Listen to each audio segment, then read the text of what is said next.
राज्य स्तरीय कवि सम्मेलन होले। हम मतासी गांव के एवं दुर्गा पूजा समिति के बहुत बहुत धन्यवाद दिए जे कि आज बड़ी सौभाग्य है कि मतासी गांव में मगही भाषा मगही कवि सम्मेलन होले।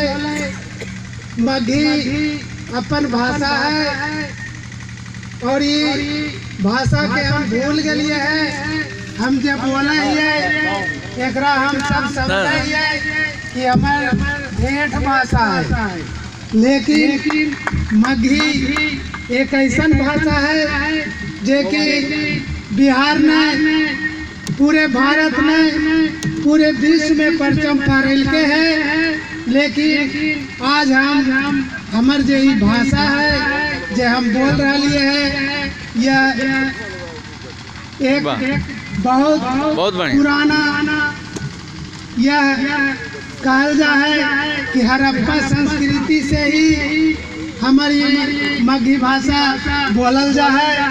और हम अपने अरसब के कहा है कि जे मगही भाषा में हम बोले हिए ये हमर अपन भाषा है, एकरा हम बोलिए।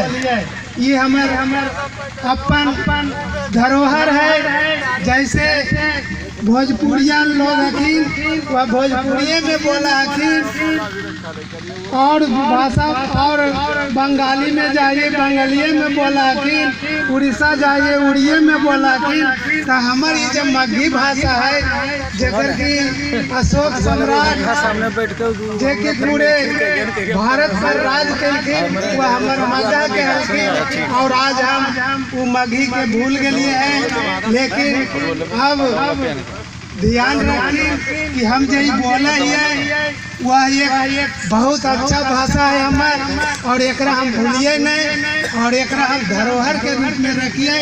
यह माध्यम से आज हमारे बीच में मगही भाषा के एक से एक कवि लिखिन और अपने सब के मतासी गांव में यह सुनलखिन कि अमित बाबू नाम मगही भाषा अमित बाबू नाम ये हमारे जो बोले हैं ये कितना प्रिय भाषा है, एकरा हम आगे बढ़ाइए। और हमारे जो मगही कवि है कि जैसे मिथिला भाषा है ओकरा 8वीं अनुसूची में नाम दर्ज हो गया, उसी तरह हम सोचा कि हमरो ये मगही भाषा जो है एकरा हम भी 8वीं अनुसूची में नाम दर्ज करें। ताली ताली ताली ताली ले मगही के 8वीं सूची में मगही कवि बहुत बढ़िया विरोध करे कि ये जो हमार मगही भाषा है एकरो उत्थान करे के लिए सोचकिन।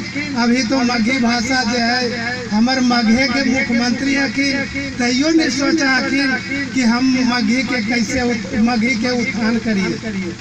तो एकरा पर हम जो हमारे मगही के कवि है कि उनका हम यह अनुरोध करिए कि कम से कम हमारे बात मुख्यमंत्री जी के पास अगर अपने सब के मौका मिले कभी या कविता के माध्यम से तो ये मगही भाषा के उत्थान के लिए 8वीं अनुसूची में नाम दर्ज करा के ताकि हमरो मगही भाषा शिखर पर पहुँचे जैसे पहले पहुँचल है। और हम ज़्यादा की कहिए यह मतासी गांव बहुत भाग्यशाली है। कहा कि यहाँ जब कुमार में माता अलखिन है तो यह मतासी गांव में आवे पर उनका कहा प्यास लग गए तो यहाँ रुक के वह पानी पीलखिन। और ये गांव पहले हले हमारे हिसाब से लगा या माता श्री होना चाहिए, लेकिन इनका उपनाम बहुत बढ़िया कि आज हम मतासी गांव में जहां माता जी आके यहाँ रुक के पानी पीलखिन और अपने सब आज हमारे मगही कवि के आज ये प्यास बुझा दिलखिन माता जी के आशीर्वाद से। बस इसी के साथ मैं अपन वाणी के विराम दीजिए। जय शेरा वाली, जय माता, जय